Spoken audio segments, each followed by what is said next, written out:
What is up guys, and welcome back to another World of Warcraft video. So today we'll be talking about some World of Warcraft news, as there's quite a bit to talk about. Blizzard is listening to the community, adding tons of things to both retail and TBC Classic. We have some news for World of Warcraft in general as well, and this video will be basically a news recap video for all of the news that has been going out lately since my last news recap video. So we can talk about everything that is happening in the World of Warcraft scene. The video itself will be split into three main parts, so you basically have TBC Classic as the first one, you then have Retail, and then you have World of Warcraft in general, and I will add the actual timelines or the categories in the description as well, so you can easily skip to the parts of the video that you are interested in. So let's go! Burning Crusade Classic Phase 2 is coming out very soon, and they have decided to give us kind of like a pre-patch for Phase 2, and that started this week, where we basically get access to the LFG tool and guild bank, and that's pretty much it. Next week you have Arena Season 1 ending as well, and you have a 1 week off season that begins next week, and then Tuesday, September 14th, Arena Season 2 begins, and then Wednesday, September 15th, you basically have the launch of Phase 2 itself, including all of the content for Phase 2, except for Arena Season 2, as well as LFG Tool and Guild Bank, because those will have already been in the game from before.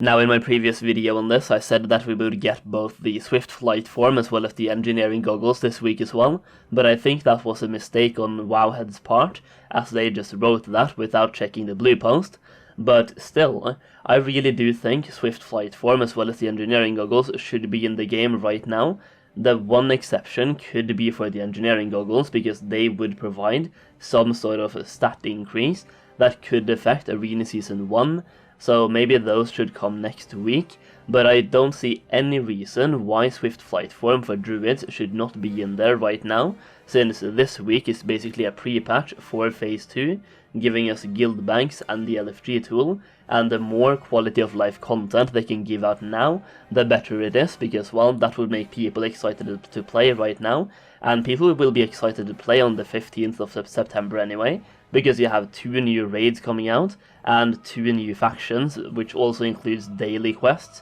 and more content in general, so people will be excited for Phase 2 either way, so giving us Swift Flight form early will just give people a reason to play before Phase 2 actually comes out, so it would give us more content to do in the pre-patch. The one reason I can see for why they didn't do this is that the Ansu fight might be bugged still, so they need to fix it, but in that case, I just don't see how they couldn't have fixed it by now, because it's a 15-year-old game, shouldn't be that difficult to fix, but there you go, that's one thing that could be causing the delay on the Swift Flight form, so let me know in the comments down below what you think.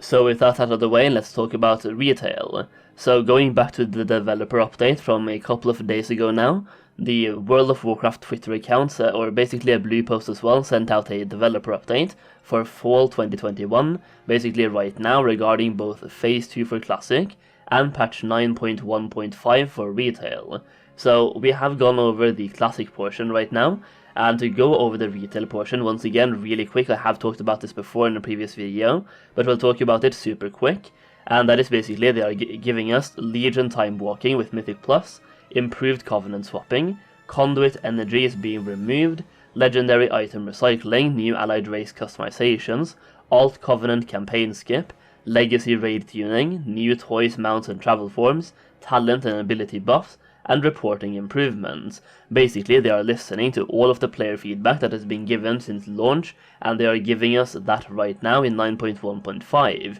In addition to this, they have also sent out a couple of hotfixes very recently, listening even more to even more feedback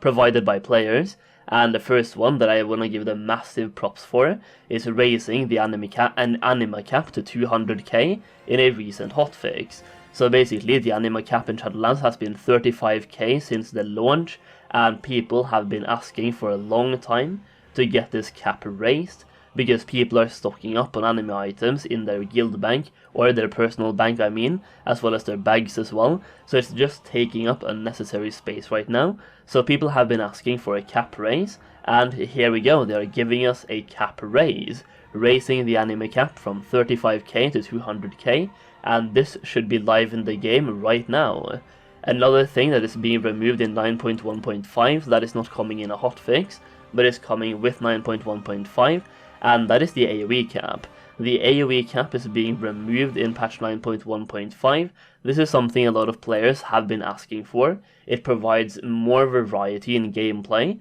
as well as the ability to pump bigger numbers, and bigger numbers means more fun. So the AoE cap being removed I think is a good thing, as long as they can somehow balance it, and just make it fun to do, but not incredibly overpowered. But I think they will be able to. Actually, yeah, I think they will be able to do that. They will be able to balance it out, at least to some degree, and it's going to provide even more fun gameplay that I think will be really fun. One thing I will say though is that while Blizzard is doing very well at listening to player feedback regarding retail, they are not doing the same for TBC, because a lot of players as well as content creators have been asking for basically Blizzard to at least listen to us when it comes to the botting issue, because botting, or bots in general, are taking over TBC. No matter where you go, you can find the bots pretty much everywhere, and they're literally out of control. So Blizzard, while you are listening to player feedback, please listen to us as well in TBC Classic, and fix botting, or at least recognize the problem, and talk about it, make a blue post, and try to ban some bots. Just do anything about the problem. And the last thing I'm going to talk about today is Blizzard doing a cross-platform or cross-game promotion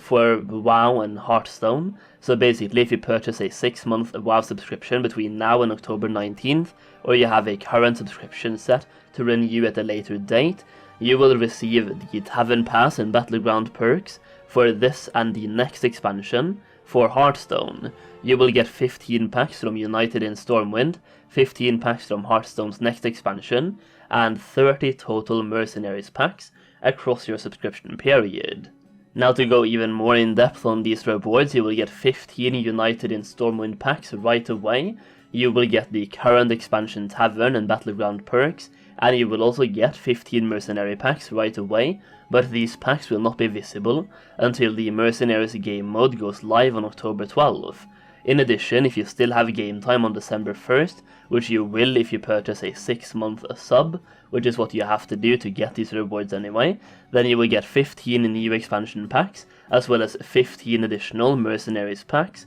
and the next expansion Tavern and Battleground perks. Now, while I'm not a massive fan of the traditional 6-month auto-sub or auto-renew sub-marketing strategy, all I'm going to say here is that if you do play both WoW and Hearthstone, you are getting a lot of value for your money, but if you only play one of the games, then you're not really getting a lot. Especially if you're only playing WoW, I mean, you're getting a free amount, but in that case you need to be 100% certain that you are going to play the game for 6 months. So yeah, that is pretty much it guys, that is the news recap. Blizzard is doing a lot of good things recently and it makes me really excited for the future, but I also can't ignore the fact that they are listening to the community in retail, while blatantly ignoring the community in TBC Classic, which I think is a bit weird. Either way, I hope you enjoyed the video, and if you did, make sure to give it a thumbs up, and subscribe for more content. Thank you so much for watching, and I'll see you again very soon.